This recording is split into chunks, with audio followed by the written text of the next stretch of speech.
Então, meus amados, sabemos que este texto,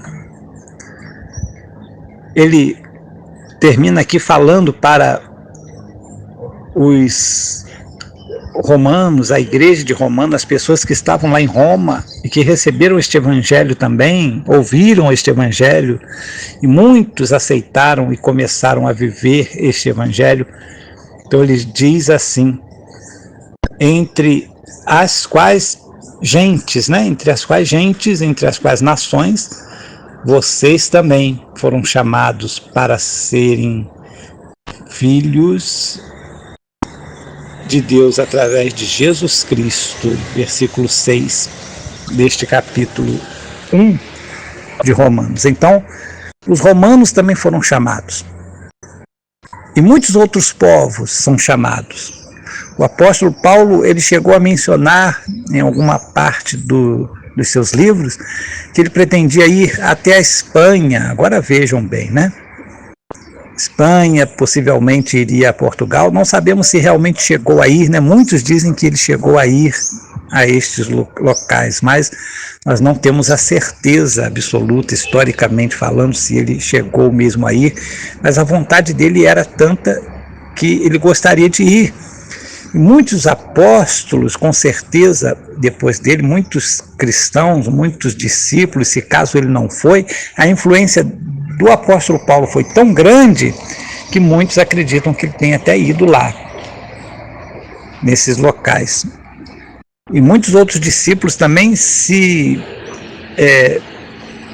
envolveram na obra de Deus a tal ponto de irem por várias regiões do mundo inteiro. Foram para a África, foram para a Ásia, foram para outros países, para os povos bárbaros. Eles se espalharam pelo mundo. Os discípulos deles, os discípulos dos discípulos, e hoje nós somos discípulos também daqueles que vieram anteriormente a nós.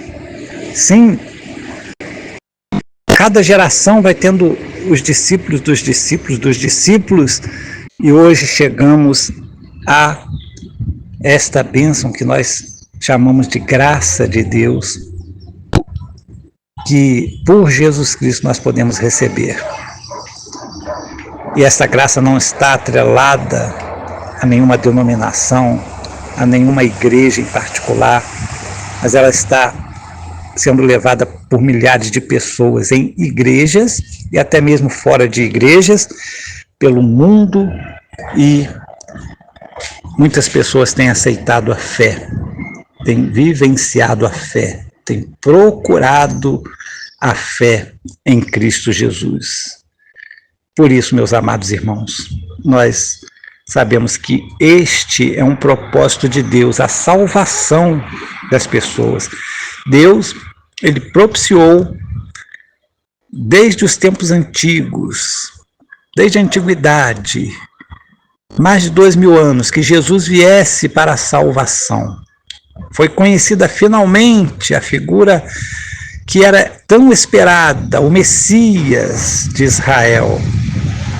E este Messias, ele se proclama e é proclamado como Salvador, como aquele que pode dar uma nova vida, dar uma vida de natureza diferente, de natureza espiritual e não somente carnal, para as pessoas que o seguem e seguem também os princípios ensinados por ele, que normalmente envolve o amor a outras pessoas. Normalmente os ensinos de Jesus nesse sentido de que o mundo está passando por uma revolução.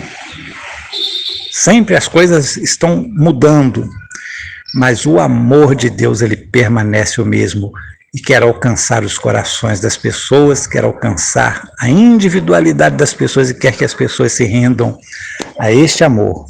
E pelo amor, as pessoas podem ser salvas da ira futura de Deus que está sobre a humanidade. Tenham certeza disso.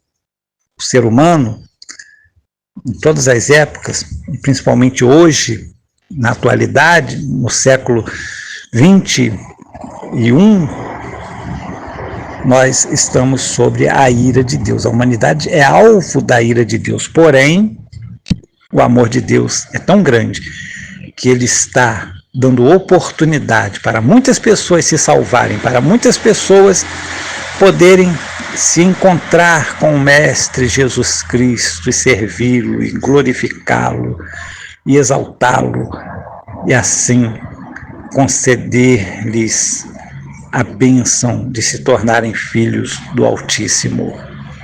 Que você seja abençoado, que você receba essa bênção. Se você ainda não tem a certeza desta salvação, desta operação de Deus em sua vida, em seu coração, agora se coloque diante de Deus e peça a Ele que revele a você, que mostre a você a sua necessidade deste evangelho, desta salvação, de você crer, de você receber verdadeiramente, confessar e professar que Jesus Cristo é o seu Salvador e que não há outro que possa substituir este amor que é invencível.